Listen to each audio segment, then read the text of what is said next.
é que foi essa vinda para Portugal e esse início, né, do ministério Ame Jesus aqui em Portugal? Na verdade, essa vinda para Portugal Foi um mistério, né? foi um mistério. Literalmente, até hoje, né, eu não, assim, olhando como foi tudo isso, como foi eu estar aqui agora, nesse exato momento, às vezes eu me pego pensando assim, como o poder de Deus quando Deus tem um plano, Deus tem um propósito a realizar, e em pouco tempo aquilo rapidamente Muda de lugar. sai do mundo espiritual e torna-se físico, né? Como a gente fala.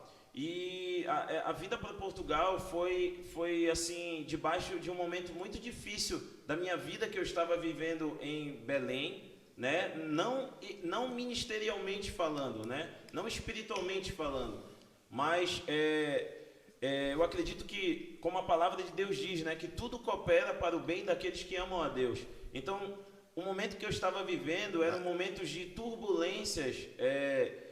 Em que as portas começaram Isso, a fechar. isso, Alguns turbulências teólogos chamam na de zona parte, de expulsão. isso, turbulências na parte financeira também, principalmente, né? Eu nunca escondo isso especificamente do momento que eu estava vivendo, mas tudo isso, né? Todas essas lutas, essas dificuldades, elas estavam me fazendo, como bem o senhor lembrou, né? Eu comecei a ler um livro antes de vir para Portugal, e esse livro depois eu até compartilhei com meu pai, Tiago Brunet. do Tiago Brunet, né, chamado Descubra o Seu Destino. Se você quiser também, é um livro impactante, né? E esse livro, tudo que eu estava vivendo naquele exato momento, eu comecei a ler, né, e a meditar naquele livro, e Deus começou a falar comigo através daquele livro, né, especificamente, e aquele livro se identificava total com a minha vida, a experiência que o Tiago Brunet teve, né?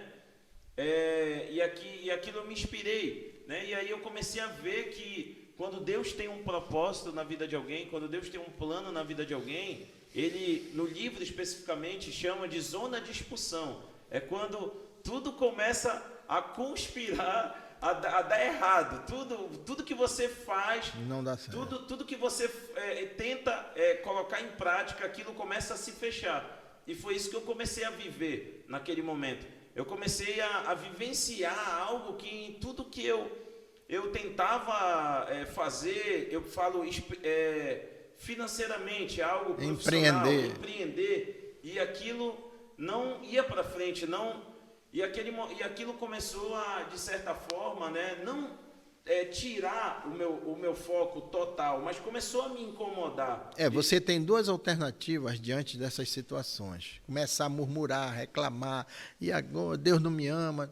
Ou tentar perguntar, Senhor, por quê? Para que eu estou passando isso? E entender que, às vezes, Deus ele cria uma maneira, quando nós não o ouvimos audivelmente ou pelo coração, Deus fala com a gente em circunstâncias. Então, ele fecha as portas. Isso está cheio de exemplos, né? José foi jogado dentro de um poço lá, né? Como escravo. Sofreu uma zona de expulsão. Ele foi praticamente tirado do lugar de acomodação, onde morava com o pai, com a mãe, com a família, e foi levado para o Egito, com o propósito de depois suprir ser o governador do Egito, né? Que era a nação dominante de então, né? Naquela época, né? Então, assim Deus faz na sua vida, e fez na sua vida, né?